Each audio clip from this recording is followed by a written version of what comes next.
The Gupta leaks are a massive trove of information, hundreds of gigabytes of emails and documents.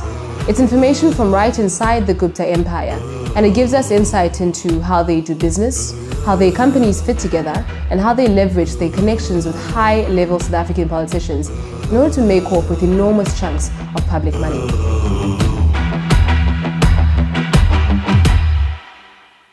A team of journalists from Amabungane, the Daily Maverick and News24 have been trawling through the trove, and this is some of the shocking information that we've found so far. Let's start with irregularities at South Africa's rail parastatal, Transnet. Back in March 2014, Transnet awarded tenders to 4 suppliers of train locomotives.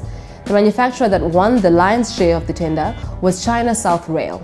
CSR had a contract to supply 359 of the total 1,064 locomotive units bought by Transnet. What's emerged is that a Gupta-linked company called Tequesta, based in Hong Kong, is getting kickbacks from that tender. Tequesta is represented by Salim Essa, a known dealmaker for the Gupta family.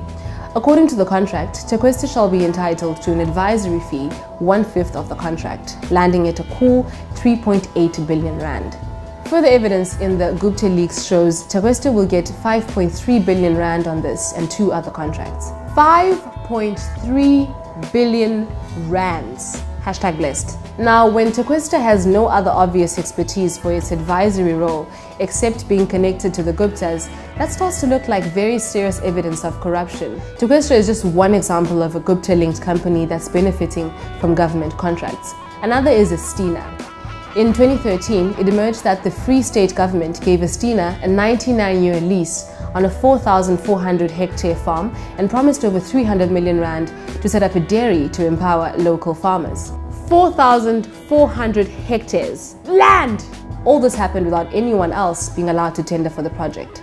The director of Estina, Kamal Vasram, had no farming experience, but he did have ties to, you guessed it, the Guptas. The controversial family has denied all links for years, but emails and invoices now prove that as much as 84 million rand of taxpayers' money that flowed into Estina flowed right out into a Dubai-based company controlled by the family.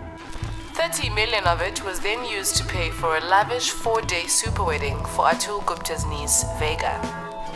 Facilitating the whole dodgy dairy deal appears to be our mines minister, Mosebenzi Zwane, who at the time was the Free State's MEC for Agriculture. Another minister looking nervous about the leaks is Finance Minister Malusi Gigaba. Gigaba has not been directly implicated, but when he was Minister of Public Enterprises, many Gupta friends ended up being appointed to the boards of state-owned enterprises. It also appears that the Guptas had a direct line of communication to his office when he was Minister of Home Affairs, and used senior officials as fixers to sort out visas and get the Guptas fast-track access to the immigration system. Of course, no dodgy dealings are complete without a mansion, and this one is a villa in Dubai worth over 300 million rand. 300 million. Where's this money coming from? In 2015, the Guptas bought L35, a 10-bedroom mansion in the high-end suburb of Emirates Hills, complete with 13 bathrooms, 9 reception rooms, and underground parking for 11 cars. Emails reveal that a steady stream of executives from state-owned entities appear to have visited the Guptas in Dubai since they bought this house, including Eskom's former acting chief executive, Machela Koko, Eskom chief financial officer, Anuj Singh, Transnet chief executive, Siyabonga Gama, and Denel chair, Daniel Manja.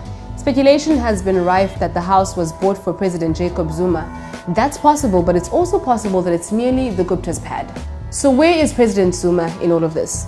Well, he hasn't directly shown up in the trove of emails yet, but something that's really come out in the leaks is the close relationship between Zuma's son, Duduzane Zuma, and the Gupta family.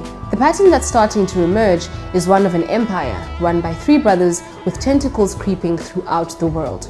We knew we were captured, we just didn't know how bad it was.